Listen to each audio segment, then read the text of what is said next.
بالله من الشيطان الرجيم. بسم الله الرحمن الرحيم.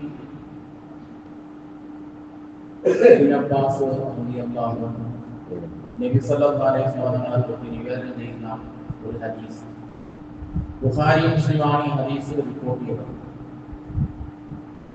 റസൂലുള്ളാഹി സ്വല്ലല്ലാഹു അലൈഹി വസല്ലം തങ്ങൾ പറഞ്ഞതായി ഇബ്നു ഉമർ റളിയല്ലാഹു അൻഹു പറയുന്നു, മറ ബി ഖബറൈനി ഫഖാല ഇന്നഹുമാ യുഅദ്ദബാനി വമാ മുഅദ്ദബാനി ഫീ കബീർ.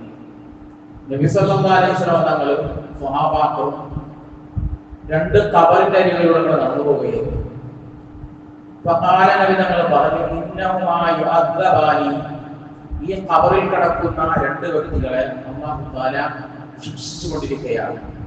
അവർക്ക് അല്ലാഹു വേദനാജനകമായ ശിക്ഷ നൽകിക്കൊണ്ടിരിക്കുകയാണ്. നബി സല്ലല്ലാഹു അലൈഹി വസല്ലം തങ്ങൾ അവിടുത്തെ അകക്കണ്ണുകൊണ്ട് കണ്ടുകൊണ്ടാണ് സഹാബാക്കളോട് പറഞ്ഞു കൊടുക്കുന്നത്. വമാ യുഅദ്ദബാനി ഫീ കബീർ, എന്നാൽ ഈ കിടക്കുന്ന ശിക്ഷ അനുഭവിക്കുന്ന കബറാളികളുണ്ടല്ലോ, വലിയ പാപങ്ങളൊന്നും അവർ ചെയ്തിട്ടില്ല, ചെറിയ എന്തൊക്കെയോ വീക്ക്നെസ്സുകൾ അവർക്ക് വന്നുപോയതാണ്.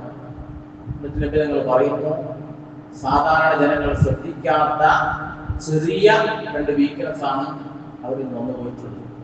നിങ്ങൾ പറയുന്നു,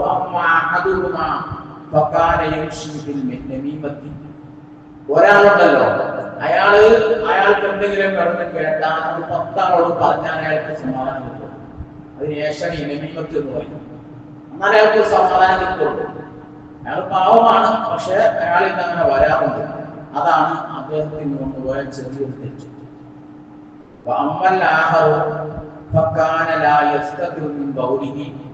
അടുത്തയാള് ചെറു തെറ്റ്, അദ്ദേഹം മൂത്രമൊഴിച്ചു കഴിഞ്ഞാൽ ശരിക്കും അത് മനോഹരം ചെയ്യാനില്ല, വേഗം കഴിച്ചു പോരും. അതാണ് അദ്ദേഹത്തിന് വന്ന മറ്റൊരു ചെറിയ തെറ്റ്. ഇങ്ങനെ ചെറിയ തെറ്റിന്റെ പേരിൽ അവരെ ശിക്ഷിച്ചു കൊണ്ടിരിക്കുന്നു എന്ന് നബി സല്ലല്ലാഹു അലൈഹി വസല്ലം തങ്ങൾ സ്വഹാബാക്കൾക്ക് പറഞ്ഞു കൊടുക്കുകയാണ്.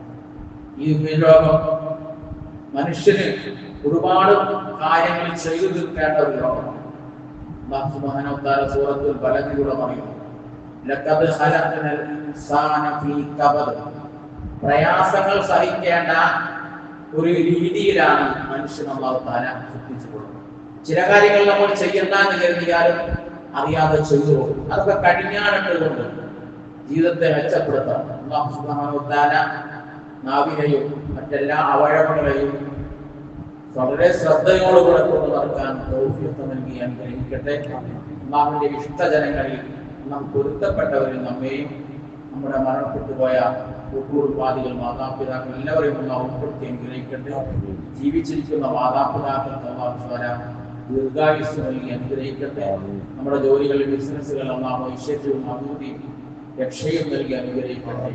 എല്ലാവിധ അപകട മരണങ്ങളിലും ദുർമരണങ്ങളിൽ നിന്നും നമ്മളെയും നമ്മോട് ബന്ധപ്പെട്ട എല്ലാവരെയും അല്ലാഹു കാത്തു രക്ഷിക്കട്ടെ.